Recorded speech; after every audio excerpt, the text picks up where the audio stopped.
Okay, welcome to the SynerG Coaching and Wellness Podcast. This is going to be the first in our longevity series. One of the things that we really focus on with SynerG Coaching and Wellness is creating a longer, healthier life.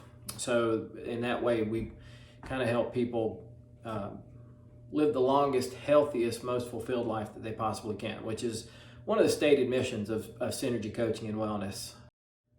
So a little bit of an overview of what we're going to be covering today. Like I said, this is kind of the intro into our longevity series. A lot of what we're going to cover, I'm going to give like a broad overview today, and then we'll really chop these down into very specific podcasts on these very specific topics. And also methodology, which we're not going to get into much methodology at all today. So as we talk about the series in general, some of the things we're going to cover, and like today we're going to cover the explanation of what we mean by longevity. We're going to talk briefly about ACMs, which are all-cause mortalities, and the impact that they have on us, and how they impact our lives, and how we can combat those and overcome the negative ACMs, all-cause mortalities, with some really positive change in your life that can make tremendous impact and really move you in a proper direction.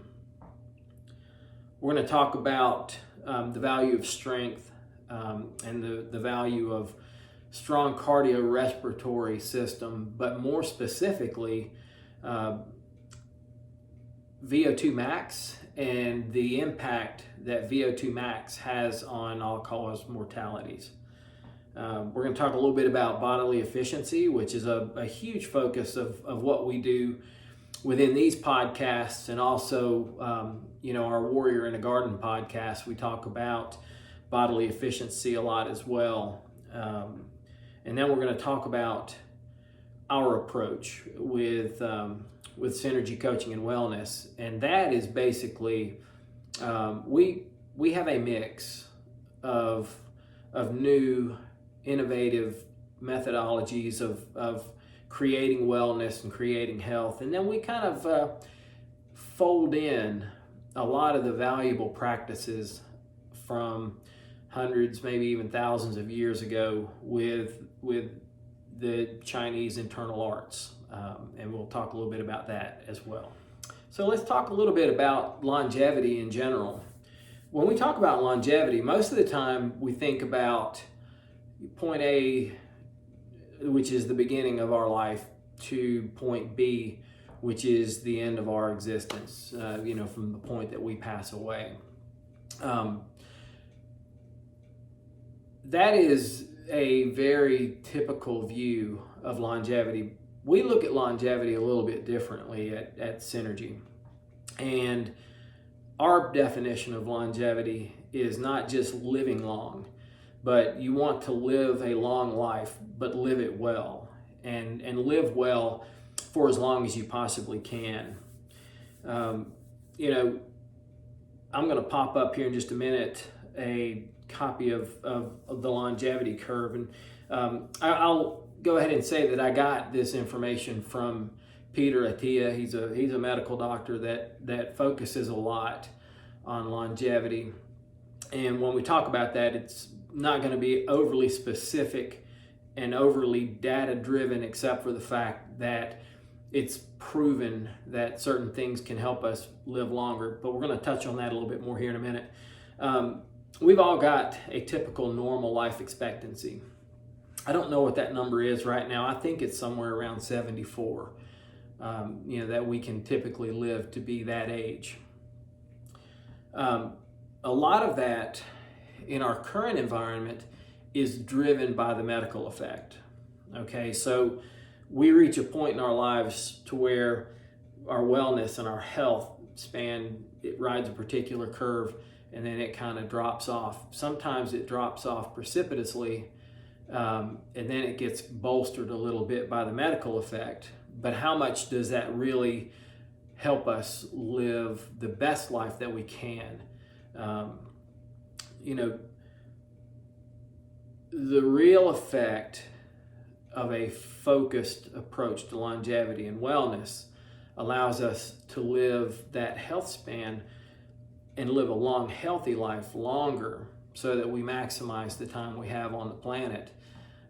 And it helps us to be more productive and happier and more energetic within the life that we do have. So we're going to dive into all of that.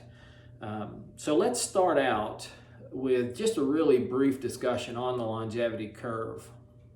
So as you can see, I've popped up a slide that's got a picture of the longevity curve on it. And basically, we'll start out by saying that the red line is indicative of let's start out with the X and Y axes first. So as we look at the X axis, that's going to be our lifespan. So this is the point where we're born to the point that life ends, okay? And then the Y-axis is going to be what we call our health span. And the health span is where we're living our healthiest life, and then it'll slowly deteriorate or quickly deteriorate depending upon how you choose to live your life. So anyway, X-axis is your lifespan, Y-axis is your health span. If you look at this, if you look at this longevity curve, the red line is basically what our normal lifespan would look like. Okay, if we led a normal life, this is what our lifespan would look like. The blue line, which kind of rides right along with that normal lifespan, except maybe it's ticked out just a little bit further on the health span side, is the medical effect. Okay, so as we lead our lives, all right, the medical side, the medical input kind of keeps us well a little bit longer, but it's only minimal. And if you look down at the very bottom, it looks kind of like a boot. So your health span with medicine rides just over the normal lifespan. And then as you get close to the point of passing away, it kind of kicks out and drops. Okay, and that little holdout is, medical science has tremendous ability to keep people alive. But it's medically induced, and it's not always an optimal situation. It's just kind of keeping people alive to keep people alive. And certainly there's value to that. The third line, the green line, is what we would look at if we focused and concentrated on wellness. And what you'll see is that'll ride out a lot farther on a healthy plane, and then it kind of drops quickly, okay?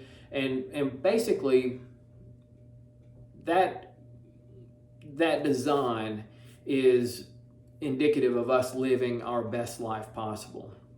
Now, if you look at the broken dotted lines across the longevity curve, if you looked at about 50% down, that's where you're living about 50% of your healthiest life.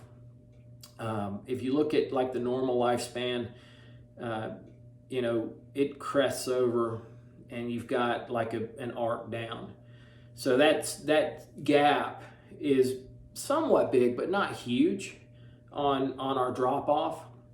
If you look at the medical side, you'll see that boot causes that span between 50% health and the time we pass away is quite large. And that's not something that we really want to strive for, because it's not the best way to live our life. That's where that gap, as that gap gets bigger, that means we're living a lot more of our life below our optimal health. And we certainly don't want to do that, because that doesn't optimize the life that we want to live. And if you look at the green line, which is people that follow a life of wellness, you'll find that the gap at the very bottom of that 50% health span is quite narrow, and that's optimal. You know, we're all going to pass away at some point, and what we'd want to see, if we're living the best life that we can up to the end, you're going to see that that gap is very small, and there's a pretty precipitous fall, you know, on the y-axis, the health span axis, as we reach the end, if we've led a really healthy and a life of wellness. So let's have a brief discussion on all-cause mortalities, or as we'll typically refer to them going forward as ACMs. You know, what are they? What are some examples, and how we can use the information that that ACMs provide for us to help create this journey, this longevity pathway that we're trying to create. So a basic discussion of ACMs is, number one, they're not specific, okay? Like, you can take a specific attribute like smoking, and it'll give you a specific all-cause mortality number, and we'll dive into a few of those here in just a minute. But they basically relate to inherent risks to longevity and mortality rates. So a couple of examples, and we'll dive into the negative ACMs to start with. You know, I'd mentioned smoking just a minute ago. So the way that an all-cause mortality works, you'll take a smoker and look at what their all-cause mortality risk number would be, and you'll find that it's a 40% increase in all-cause mortalities. Basically what this means is that if you're a smoker, you have 140% greater chance of passing away than a non-smoker. So that's a pretty big number. Now, I want to make it clear that that doesn't mean that a non-smoker will live 40% longer than a smoker. That's not what the number is about. It's about inherent risk, and it's a risk factor. So as a smoker, you have a 40% greater risk factor than the non-smoker does. Now, that 40% certainly catches up with you over time, and your mortality is certainly at greater risk than a non-smoker's. A couple of other types of, if we look at some other examples of negative all-cause mortalities, you know, you can look at type 2 diabetes. You know, that yields a 25% increase in all-cause mortality. High blood pressure yields a 20% increase in all-cause mortality. You know, and you can find ACM charts on the internet that will kind of show you, you know, what the inherent risk factor is for whatever disease or whatever lifestyle choice you make that could impact it negatively, and there are some that also impact in a positive way. And so if we look at how do we combat that, and what are some things that might help offset some of these, and or you know, give us some hope, right? So some things that we can do in our immediate lives that really increase our ability to live the longer, healthier life. So some positive ACM rates would be two things particular that really stand out. And the first thing is low muscle mass to high muscle mass yields a 200% variance in all-cause mortality. So now think about that for just a minute. If you have a higher muscle mass than person A, person B has a high muscle mass, person A does not, that means this person has a 200% advantage over person A. And certainly that's a target that we can look at and a really positive impact that having high muscle mass has with in terms of all-cause mortalities. Now, I'll back this up too. There's a lot of research that says it's not about the muscle mass as much as it is about it's more associated with strength. And we'll talk a lot about. I'm going to do a complete podcast on ACMs and how they work.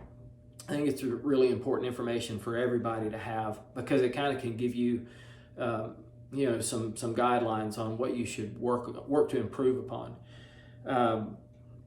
Even bigger than strength and muscle mass is cardiorespiratory variance. Okay, so and it's especially true in terms of VO2 max. And a real brief explanation about VO2 max and what VO2 max is. VO2 max is basically the maximum or optimum rate at which the heart, lungs, and muscles can effectively use oxygen. So, if I'm a cyclist, which I am, I'm a cyclist, it's part of what I do for my training. How efficiently does my body utilize oxygen? So there are ways to increase the VO2 max number.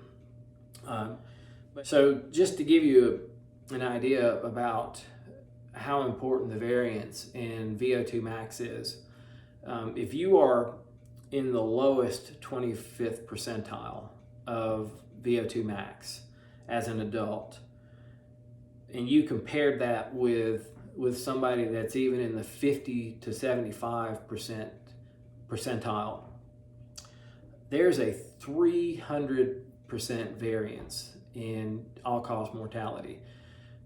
So that is a tremendous jump up, and that is a huge number. If you wanted to look at it even a more drastic number, if you compare people in the lowest 25th percentile with people in the highest 25th percentile, there's a 400% variance.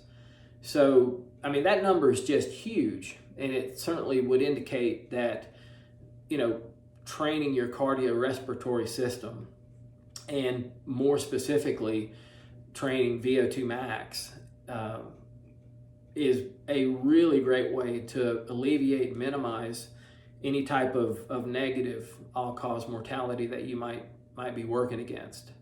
So we're going to look a little bit about some things that we can do to kind of work on both strength and what it means to work on the strength specifically, and also things we can look at with our VO2 max. And again, today's just a broad overview on all of this. We'll definitely dive into it a lot deeper in future podcasts, to where we talk specifically about what can you do to increase your VO2 max and how you can make that work, and your cardiorespiratory zone 2 type training. And also we'll look at strength and the things that you might want to work on strength wise. So as we look at strength and cardiorespiratory improvement, I want to start out by saying you don't have to be a world-class athlete. And the reality of, and it's one of our axioms here at SynerG, is we want to be better today than we were yesterday. Okay, that's kind of a really simple way to dive into a training wellness regimen and work it over the long haul. So you don't have to be a world-class athlete to improve your strength. You don't have to be a world-class athlete to improve your cardiorespiratory system. You don't have to be a world-class athlete to improve your VO2 max number. And the value of improvements I've already stated. It's very clear, the 200% strength number, and the 300% in the VO2 max number and the cardiorespiratory number are just huge numbers. Just get off the couch and spend a little bit of time each day working on your wellness, and it goes a really, really long way. So as we talk about basic strength improvement. We're not really talking about things like, how much can you leg press, how much can you squat, how much can you bench press, how much can you power clean.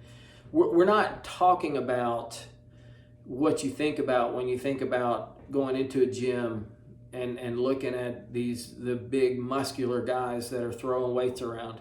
That's not necessarily what we're talking about. We're talking about things like grip strength. We are talking about leg strength, but most of the research has been done on leg strength in terms of things like leg extension, and how long can you squat? Okay, not how much weight you can squat, but how long can you hold a squat position? Or, if you guys are familiar with what a wall sit is, how long can you wall sit? And that's a determination on where you fit into a strength category. The ability to just hang from a bar, that works on that, is your grip strength, but also your ability just to hang and hold on. Those are some of the measurables that longevity experts look at. And so it's not about, how much you can bench press. Like I said, it's about how strong your body is and how it can manage load. So that's basically it when we talk about strength, and we'll dive into these things a lot more as we go forward. Simple and continuous improvements in cardiorespiratory fitness. So let me start by saying VO2 max seems to have the biggest impact on all-cause mortality numbers, okay? That 300 or 400% number being what it is. I will tell you that as you begin a cardiorespiratory regimen,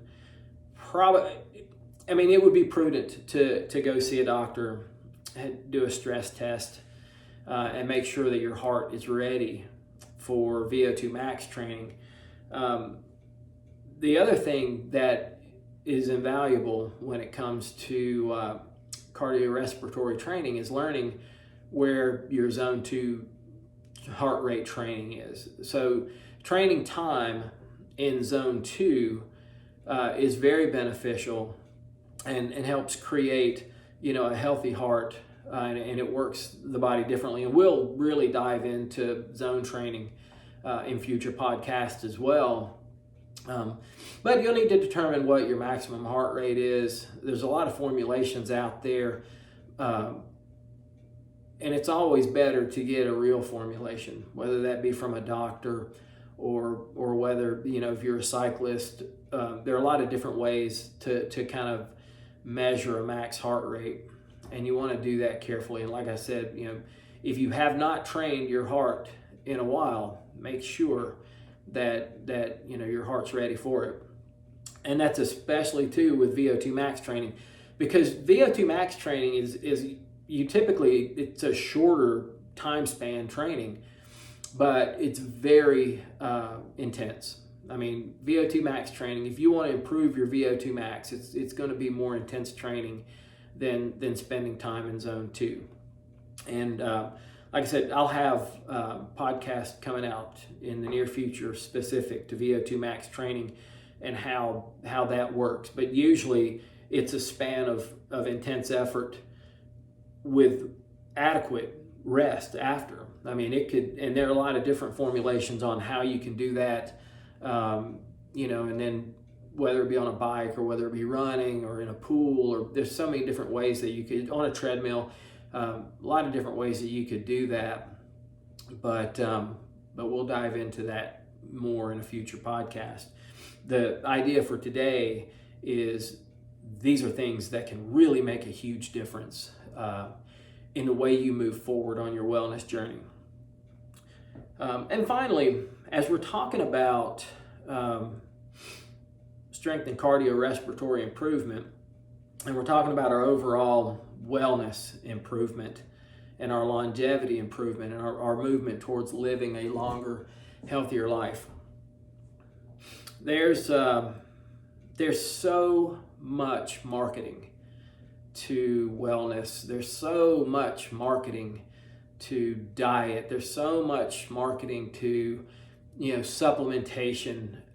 There's so much out there, how to do this easily, right? I mean, I saw an ad, I don't remember where it was. It's like laying down exercises, okay? I kind of automatically look at something like that and think, yeah, that's not really going to work. Maybe better than nothing, but I don't think that's going to get people where they need to be. There's no miracle pill out there that's going to help you with your wellness. Okay, there might be some supplementation that can help you on the journey. Certainly, eating properly and putting the right foods in your body is critically important.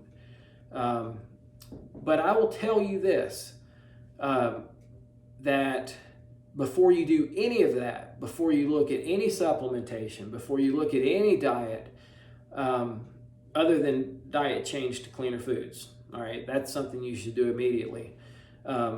You need to get your exercise house in order. If you're going to start at one point and start your wellness journey on one point, get yourself a legitimate, solid, manageable, doable exercise routine that helps move your physical body toward some of these goals of strength and some of these goals of cardiorespiratory fitness. That's going to really help you live a longer, healthier life. And I'll tell you, as an added benefit, just to throw this in, your energy level is going to skyrocket. So often I hear people talk about, and I get it, man. I work too, but you work at 8, 10. Some people work 12-hour days, and when you get home, you're just exhausted. And then you sit on the couch for a few minutes, and you miss the opportunity to exercise. Well, as you get into an exercise regimen, your energy levels will skyrocket. So, taking an hour a day for your wellness and creating that exercise routine and that exercise regimen and sticking to it, you're going to find that even with that training and the extra exertion, you're going to increase your energy level well beyond what you expend doing that exercise. You're going to be more energetic during the day. You're going to be more productive. You're going to feel better. Your mood's going to be better. All of these things that just make life better.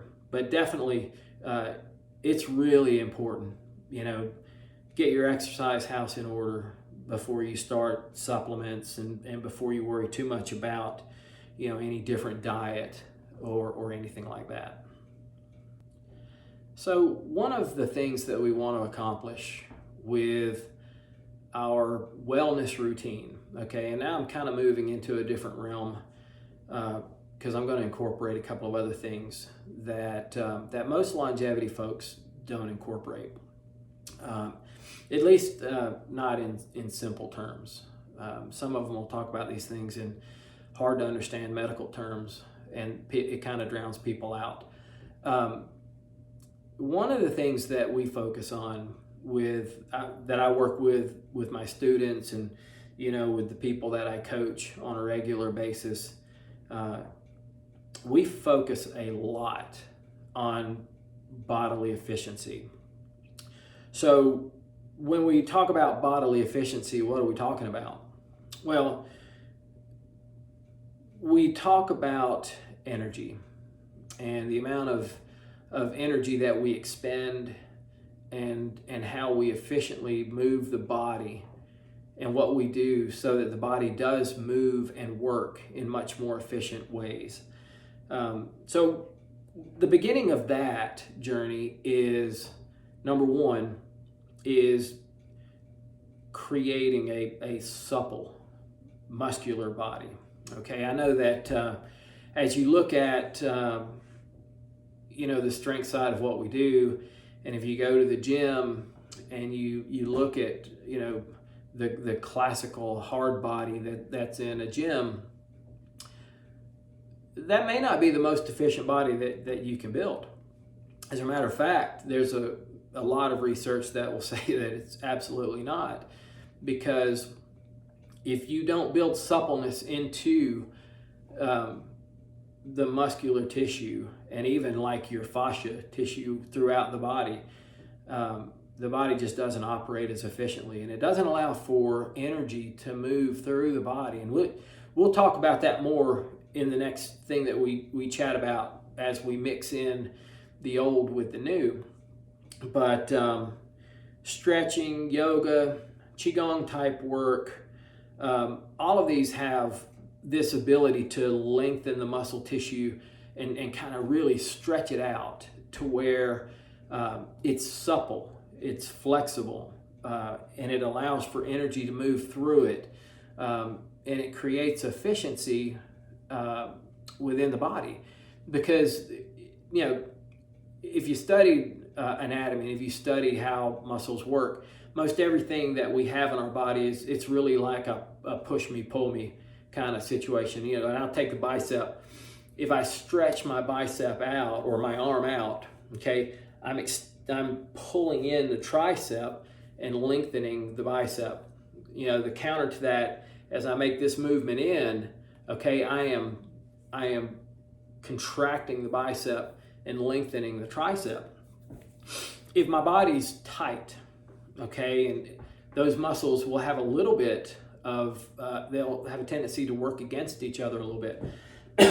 Whereas if I'm supple and my muscular tissue is lengthened and flexible, it does not resist as much.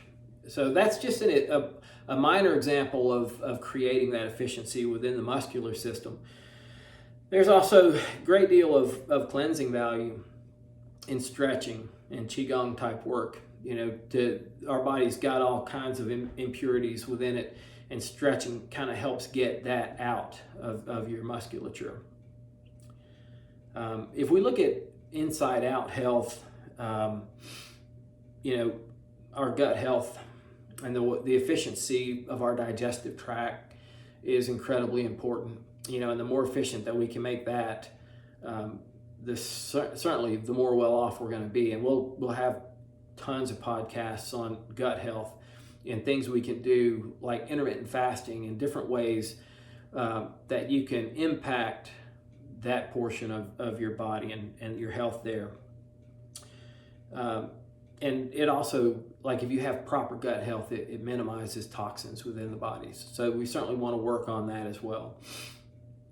You know, that efficiency, as we talk about our cardiorespiratory health, you know, the more efficient that our cardiorespiratory system is, obviously the better. The less our heart has to work, the better off that's going to be, especially for longevity. You know, if the heart doesn't work as hard, it's not strained as hard, that builds up over time to where the heart will be healthier a lot longer. And then we also talked a little bit about one thing that kind of sets SynerG's approach apart from a lot of other longevity folks, longevity practitioners, longevity coaches. You know, I've been a martial artist for 30 years. I study a lot of internal martial arts. You know, when I talk about internal martial arts, I'm talking about things like Tai Chi, Qigong type work. You know, there are other internal arts as well, as, you know, like Bagua and Xingyi. Those are internal arts as well. And they're very focused on bodily energetics, but there's also an overriding principle in all of these things, and that's there's the Chinese have what's called the muscle changing classic, and the muscle changing classic is the foundation of all of my martial art work. You know, my internal work as well as my external work as well. But it's very focused on what we talked about before, on creating this efficient, supple body. You know, and it creates the ability for qi to to move efficiently within the body. So that's one of the things that we focus on, and it really seems to make a huge impact on longevity, especially. So as we go through this practice, it's as close to a fountain of youth as anything that I've seen or experienced as a teacher and as a practitioner. So the last thing that we want to talk about is building the plan. In order to have success with anything you do to change your life, it really requires a plan. So when we talk about building a plan to improve your wellness and to increase your longevity and to lead that better life, it's just so much easier when you have a specific format for how you plan to do this on a daily and weekly basis. And it needs to be a realistic plan that you can stick with. It needs to encompass the time that you set aside for you. You know, that's the biggest problem that people have when they start this journey, is they allow life to overwhelm them and take them away from this aspect of their being. So you need to dedicate that time each day for you. And it needs to be your time for your wellness. And I don't know what works best within your schedule. You make those decisions. But I typically, just as an example, I do most of my work in the morning before I start my regular work day. So I'm up every morning at no later than 5:15 or 5:30, and I'm starting my training shortly thereafter, because I know that it'll be my time, and I know that I will not be interrupted during that time, and I can be focused on my training. So it works really well for me. And then I always fit something in later in the evening as well. But map out a plan, make your weekly work in a way that you know you're going to be successful with it. And you don't have to kill it every day. You need to just map out to where you're doing something every day, unless you feel like you need to recover. And we'll talk about recovery in future podcasts as well. You need to pick training that works for you. All right, make it something that's enjoyable. Make it something that can fit into your schedule. And then the biggest thing is have fun with it. Okay, like I love cycling. I love getting out on my bike. It's enjoyable. And, so I pick things that I love doing. I love doing martial arts training. I still, I fit in strength training with TRX and some other stuff that I do with my martial arts. But I enjoy my training. So pick things that you like to do. And, that's basically everything I wanted to cover today. Again, this is a 1,000-foot view on all of these topics, and we're going to get very specific podcasts out that will really drill down to the minutia of each of the things that we've talked about today, and then there'll be even other things going forward that we'll be able to discuss. There's also I also do another podcast called Warrior in a Garden. You can find it on Spotify. And it's most of what we're doing right now is self-mastery. And that's the ability to really create a world that you manage through. All right, I don't use the word control. There's a lot of people that talk about how do you control the things around you. You really don't. But you can create a person that you are that is certainly able to manage through most anything and manage through it quite well. But anyway, that's Warrior in a Garden podcast, and that will delve into a lot of the internal martial arts world type things that I was telling you about. And then the SynerG Coaching and Wellness podcast will continue to dive down into the, I guess, more modern type training. More of the type of training that most people are used to. So anyway, if you've made it this long, please hit the like button. Please feel free to subscribe if you're watching this on YouTube. And really good luck on your journey. And, we here at SynerG, we're here to help you. You can visit our website. I'll put the details on our website and our YouTube page. I'll also put that in the link below. And you can check out some of our other videos. And there'll be a lot more coming in the future.